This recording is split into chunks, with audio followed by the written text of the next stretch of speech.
अरे यार देर हो गई, फिर क्या करूं। नहीं, हमने भी शुरू नहीं किया क्योंकि कोई ज्वाइन नहीं हुआ था, इसलिए हम रुके थे आपके लिए। Oh thank you ma'am, thank you. पित्त दोष। पित्त दोष से स्टार्ट करते हैं। स्वेदो रसो लसिका रुधिर मामाशयश्च पित्त स्थानानि तज्जाप्यांत्रशयो विशेषण पित्त स्थानम। पित्त के स्थान, पित्त का स्थान कहाँ पे है? स्वेद यानी कि पसीना, रज, लसिका, रक्त, आमाशय पित्त के स्थान है। इनमें से भी आमाशय एवं पक्वाशय, स्टमक और डियोडिनम पित्त का विशेष स्थान है। विशेष तरह से हम जानते हैं वो है स्टमक और डियोडिनम, जो हमें तकलीफ देता है, कभी कभी बहुत एसिडिटी बढ़ती है, मतलब वो पित्त। चरक संहिता में आमाशय की स्थिति के विषय में कहा गया है, नाभिन स्तनांतरम जंतोरामाशय इति स्मृतः। अर्थात नाभि और स्तनों के मध्य का जो भाग है, नाभि से लेके हमारे छाती तक स्तनों तक का जो भाग है, वो जो भाग है सहिष सस्नेहम उष्णम तीक्ष्ण च द्रव्यम अम्लनम सरम कटु विपरीत गुर्णे पित्तम द्रव्यराशु प्रशाम्यति। पित्त का लक्षण थोड़ा स्नेह वाला, उष्ण, तीक्ष्ण, द्रव, अम्ल, सर, कटु ये पित्त के गुण है। उक्त गुणों से विपरीत गुणों वाले द्रव्यों से पित्त का शीघ्र शमन होता है। पित्त के गुण क्या है? रुक्ष है। भौतिक गुण क्या है उसका? पित्त कैसा होता है ये भौतिक कली, अगर हमने देखा उसको भौतिक रूप से देखा तो वो रुक्ष है, तीक्ष्ण है, द्रव द्रव रूप में होता है, उष्ण होता है, लघु होता है और विशद होता है। ये उसके गुण है, एट्रीब्यूट्स हम कहेंगे। और रासायनिक गुण क्या है? वो आम्ल है, कटु है, कड़वा कड़वा सा होता है, स्निग्ध है, वो पतला भी नहीं है, गाढ़ा भी नहीं है, स्निग्ध है। मानसिक सत्व गुण होता है। पित्त के सामान्य कर्म।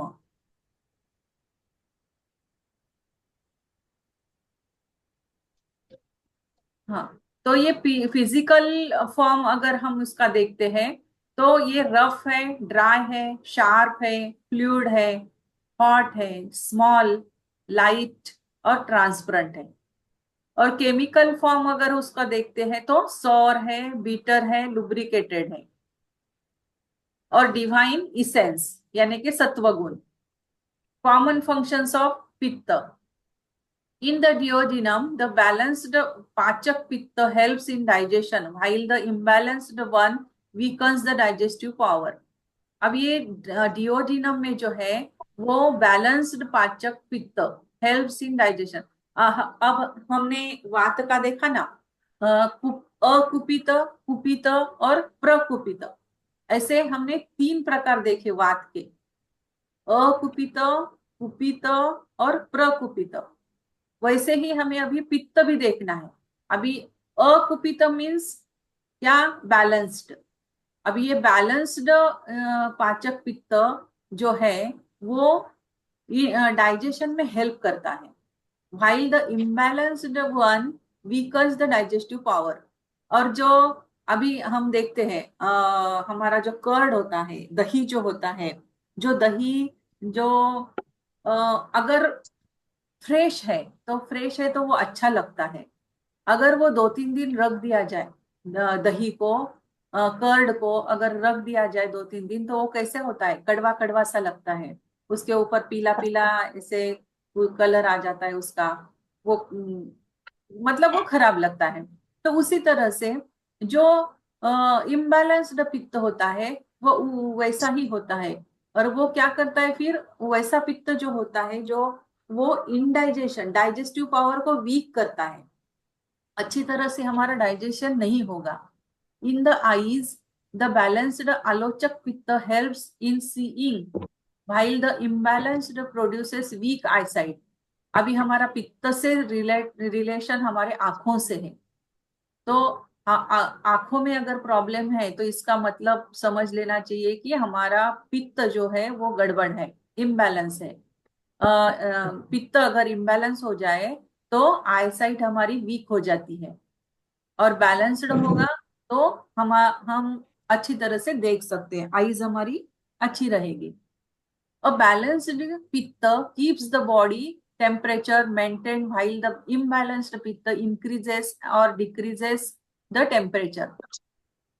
बैलेंस्ड पित्त क्या करता है, हमारा बॉडी टेम्परेचर मेंटेन करता है, और इम्बैलेंस्ड पित्त क्या करता है, हीट बढ़ा देता है।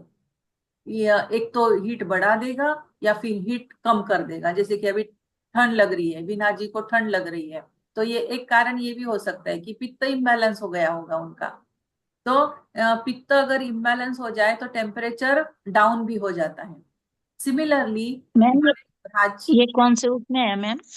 ये ये कौन सा चरक, पेज होगा? चरक पेज नहीं, नंबर चरक, चरक चरक वन। वन। हिंदी का है, हाँ, हिंदी का हिंदी का। हिंदी का 115। 115 में। 115। हाँ, okay, 100। Thank you, thank you. हाँ, मिल गया, मिल गया। मिल गया।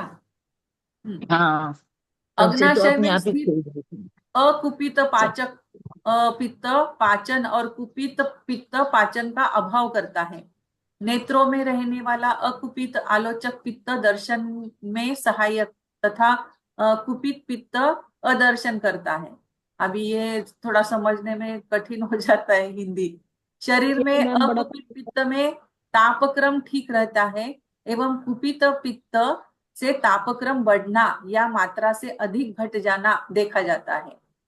इसी प्रकार भ्राजक पित्त के कुपित होने से विवर्णता या अकुपित होने से वर्ण में स्निग्धता, शौर्य, भय, क्रोध, हर्ष, मोह, प्रसन्नता और भी द्वंद्व, सुख दुख, इच्छा द्वेष आदि का होना न होना लक्षणदायी दिखलाता है। प्राकृत पित्त के कार्य: दर्शन, देखना, पचाना, शरीर की गर्मी को ठीक रखना, समय पर भूख प्यास का लगना, शरीर में मृदुता का होना, कांति, प्रसन्नता, धारणा शक्ति का बना रहना, ये सभी अविकृत समभाव में स्थित पित्त के कार्य है। ये सब पित्त के कार्य है। मेन पित्त के कारण क्या क्या है? जो देखना, देखना, आईसाइट जो है हमारी आईसाइट, ये पूरे पित्त पर निर्भर करती है। स्टमक, हमारी नाभि अगर अच्छी हो, नाभि चक्र अगर हमारा अच्छा हो तो हमारी आईसाइट अच्छी रहेगी। लिवर, लिवर उसके लिए कारणीभूत होता है। शरीर की गर्मी को ठीक रखना, मेंटेन रखना, टेम्परेचर, हमारा बॉडी टेम्परेचर मेंटेन करने के लिए ये पित्त के ऊपर ही वो निर्भर करता है। समय पर भूख लगना, प्यास लगना, किसी किसी को भूख लगती है, किसी किसी को भूख ही नहीं लगती है, तो वो भी पित्त का इम्बैलेंस होने के कारण ही होता है। शरीर में मृदुता का होना, कांति, हमारी शरीर की जो कांति है, प्रसन्नता, धारणा शक्ति का बना रहना, ये सभी अविकृत समभाव में स्थित पित्त के कार्य है। अब पित्त के भी 5 प्रकार है, जैसे कि वायु के 5 प्रकार थे, वैसे ही पित्त के भी 5 प्रकार है। रंजक पित्त, साधक पित्त, आलोचक पित्त, भ्राजक पित्त और पाचक पित्त। फंक्शंस, अभी हम इसके प्रॉपर्टीज देखते हैं, ये इंग्लिश में हाँ एक बार पढ़ लेते हैं। अ बैलेंस्ड पित्त keeps the body temperature maintain. Balanced पित्त क्या करता है कि हमारी बॉडी टेम्परेचर जो है वो मेंटेन करता है। और इम्बैलेंस्ड पित्त क्या करता है? इंक्रीजेस और डिक्रीजेस द टेम्परेचर। एक तो टेम्परेचर बढ़ा देगा या टेम्परेचर अपना घट जाएगा, ठंड लग जाएगी। सिमिलरली बाय भ्राजक पित्त बैलेंस्ड कॉजेस इम्बैलेंस। भ्राजक पित्त इम्बैलेंस अगर हो जाए तो डिसकलरेशन, हाँ, शरीर का हमारा कलर जो है वर्ण चेंज हो जाता है, discoloration. While balanced one causes smoothness in colour. अगर पित्त बैलेंस है तो हमारा बॉडी का कलर जो है वो स्मूथ होगा, ना गहरा काला होगा, ना एकदम सफेद होगा, मतलब गेहूं सा। स्ट्रेंथ, स्ट्रेंथ हमारी बढ़ेगी। अपीयरेंस हमारा ठीक रहेगा, not appearance of fear.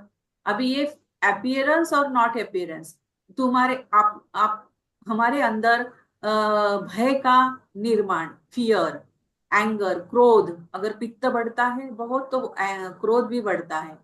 Joy, किसी किसी को जॉय अपीयर होगा या नहीं होगा, ये भी इसी के ऊपर आधारित है, पित्त के ऊपर। भय होगा या नहीं होगा, एंगर होगा या नहीं होगा, जॉय, सॉरो, अटैचमेंट एक्सेट्रा, ये सब प्रॉपर्टीज जो है, और ये सब प्रॉपर्टीज पित्त पर निर्भर करती है। हमारा पित्त कैसा है उसके ऊपर। तो पित्त भी बैलेंस होना चाहिए, वायु भी बैलेंस होना चाहिए, पित्त भी बैलेंस होना चाहिए। फंक्शंस ऑफ स्टेबल पित्त, अभी स्टेबल पित्त जो है यानी कि अकुपित पित्त, to see, to digest, to maintain natural heat of the body, to create hunger or thirst, to maintain elasticity of body, radiance, mental happiness, and activeness of intellect. These are the functions of पित्त। ये पित्त के सब functions है। पित्त, रंजक पित्त, पाचक पित्त, आलोचक पित्त।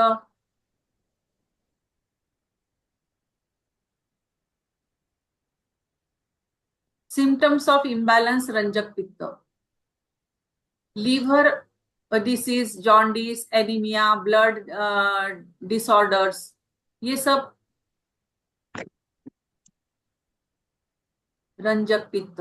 अब रंजक पित्त से स्टार्ट करते हैं। सबसे पहला है रंजक पित्त। जो पित्त भोजन के रस को रंग करके रक्त का रूप प्रदान करता है उसे रंजक पित्त कहते हैं। अभी ये हम याद रखेंगे। रंग, रंजक है मतलब रंग देता है, वो हमारे रस को, पित्त को वो रंग प्रदान करेगा, रक्त का रूप प्रदान करेगा। लाल कलर आता है ना, रक्त को क्या, रक्त का कलर कौन सा होता है, रेड कलर होता है। तो भोजन जो पित्त, पित्त का रस निकला है, पित्त से सॉरी भोजन से जो रस निकला है तो वो उसको पित्त ही कहते हैं। तो वो रस जो है वो रस को एक अलग सा रंग दिया जाता है, तो वो रंजक कहते फिर उसको। रंग करके रक्त का रूप प्रदान करना। वो जो पित्त भोजन के रस को रंग करके रक्त का रूप प्रदान करता है उसे रंजक कहते हैं। तेजो रसना सर्वेषां मनुजानां यदुच्यते पित्तोष्मनः स रागेन रसो रक्तत्वं रक्षति। यानी कि मनुष्य जीव मात्र में जो आहार रस का तेज कहा जाता है, हमने जो आहार लिया, जो जीव है, हाँ मनुष्य है, जो आहार हमने लिया है उससे जो रस निकला है, आहार रस, उसे क्या कहेंगे, आहार रस कहेंगे, का तेज कहा जाता है। उस तेज और पित्त की उष्मा के राग से वह रस रक्तता, लालिमा को प्राप्त हो जाता है। फिर अब ये जो है उससे तेज मिलेगा हमें, उससे उष्मा मिलेगी, तो ये रक्तता, लालिमा को प्राप्त हो जाता है। वो समस्त मनुष्यों में रसों का अपना जो तेज है, समस्त मनुष्यों में रसों का, यानी कि जो वो डाइजेशन होने के बाद जो रस प्राप्त मिला है, बना है, उस रस से अपना जो तेज है, इस तेज तथा पित्त की उष्मा को रंजन से रक्त रस रक्तता को प्राप्त होता है। पित्त यकृत तथा प्लीहा में रहता है। ये पित्त कहाँ होता है, यकृत और प्लीहा में रहता है। उसको रंजक अग्नि की संज्ञा दी गई है। यह रस को रक्त बनाता है। मतलब ये जो रस है उस रस को रक्त में कन्वर्ट करता है। रंजक पित्त क्या करता है, रस को, जो भी डाइजेस्टिव सिस्टम से लिया हुआ, एब्सॉर्ब किया हुआ जो रस है उसको रक्त में कन्वर्ट करना, ये रंजक पित्त का काम है। जल रूप रस यकृत तथा प्लीहा में पहुंचकर लाल वर्ण का हो जाता है। रस धातु का कुछ अंश रंजक पित्त की सहायता से रक्त धातु का निर्माण करता है। आधुनिक अनुसंधानों से अनुसार गर्भ काल में सुषुप्त के रक्त की निर्माण स्थल यकृत तथा प्लीहा है, परंतु जन्म के पश्चात रक्त निर्माण का कार्य अस्थियों के लाल अस्थि मज्जा रेड बोन मैरो में होता है, परंतु रक्त के निर्माण में बाह्य तत्व भाग लेते हैं जो रस प्लाज्मा में है तथा संग्रह स्थान आमाशय यकृत और प्लीहा है। एक बार मैं इंग्लिश में सात रंजक पित्त नहीं है क्या?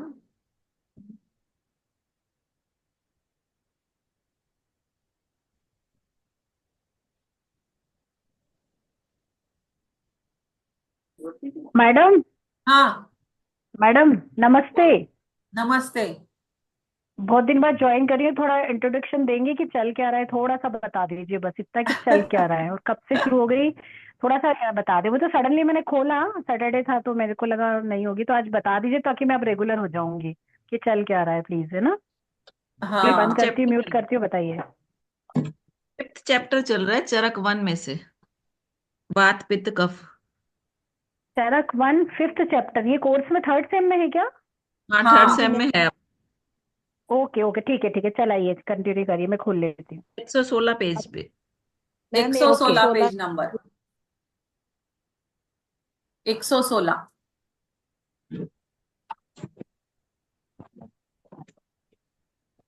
रंजक पित्त। In human the vitality is produced by ahara रस। ये रंजक पित्त जो है ये हमारा आहार रस से बनता है।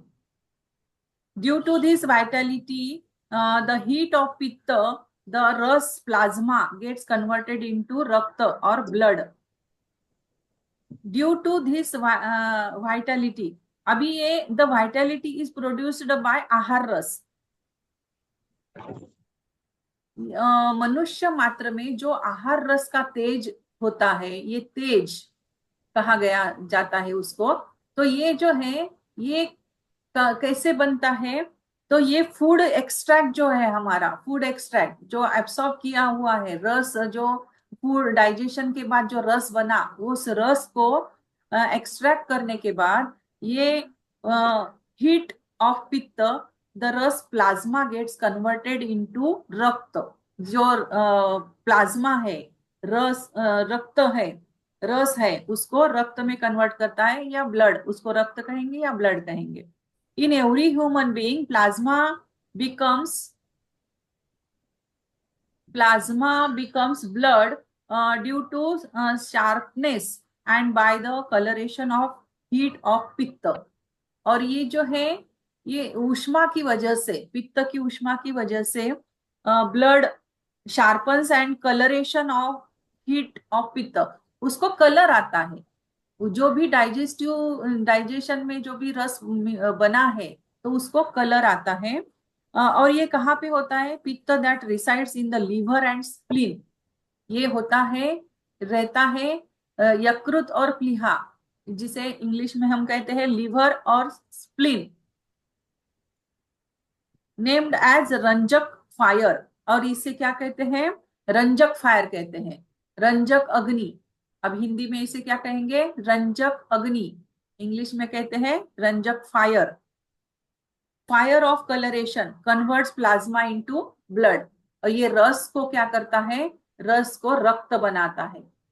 रंजक पित्त क्या करता है? रस को डाइजेस्टिव सिस्टम में जो रस बना है उस रस को रक्त बनाता है। ये जल रूप रस fluid like plasma becomes red colored. After reaching in spleen and liver, blood tissue is produced with the help of ranjak pitta and some part of plasma tissue also. अभी ये जो blood tissue produced with the help of ranjak pitta, blood के जो tissues है ना, blood में हमने सीखा ना कि ब्लड में टिश्यूज होते हैं, तो ये ब्लड के टिश्यूज का निर्माण करता है ये रंजक पित्त, और some part of plasma tissues. तो ये रंजक पित्त क्या करता है? ये दोनों बनाता है, प्लाज्मा भी बनाता है और ब्लड टिश्यू भी बनाता है। प्लाज्मा टिश्यू और ब्लड टिश्यू, ये दोनों को वो बनाता है। जल रूप रस लाल वर्ण का होता है। रस धातु का कुछ अंश रंजक पित्त की सहायता से रक्त धातु का निर्माण।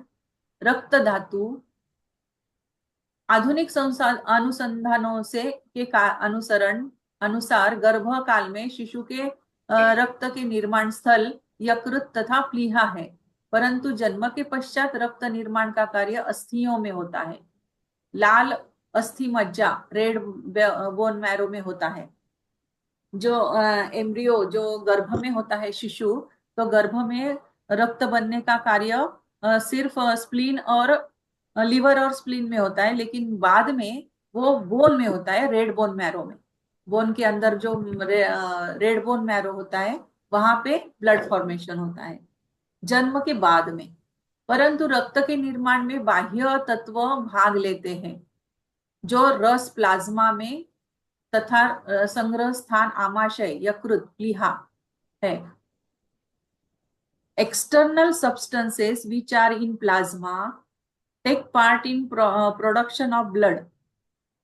External substances which are in plasma take part in production of blood and collects in stomach, liver and spleen. ये रंजक पित्त क्या कर रहा है? ये रंजक पित्त टिश्यूज बना रहा है। कौन से टिश्यू बना रहा है? ब्लड का टिश्यू बना रहा है और प्लाज्मा का टिश्यू बना रहा है। और ये सब substances which are in plasma, अभी ये कहाँ पे है? प्लाज्मा में है। Take part in production of blood, और ये क्या कर रहा है? रक्त बना रहा है, प्रोडक्शन ऑफ ब्लड। और ये बनाने के बाद इसने क्या किया? आहार रस से रक्त बनाया। अब आहार रस से रक्त बनाने के बाद ये स्टोर कहाँ हो रहा है? इसका संग्रह स्थान कौन सा है? ये संग्रह हो रहा है आमाशय यकृत और प्लीहा में। स्टमक, लीवर और स्प्लीन, स्टमक, लीवर और स्प्लीन में ये स्टोर हो रहा है। तो रंजक पित्त का कार्य क्या है? क्या है रंजक पित्त का कार्य? क्या है? बोलो कोई तो एक।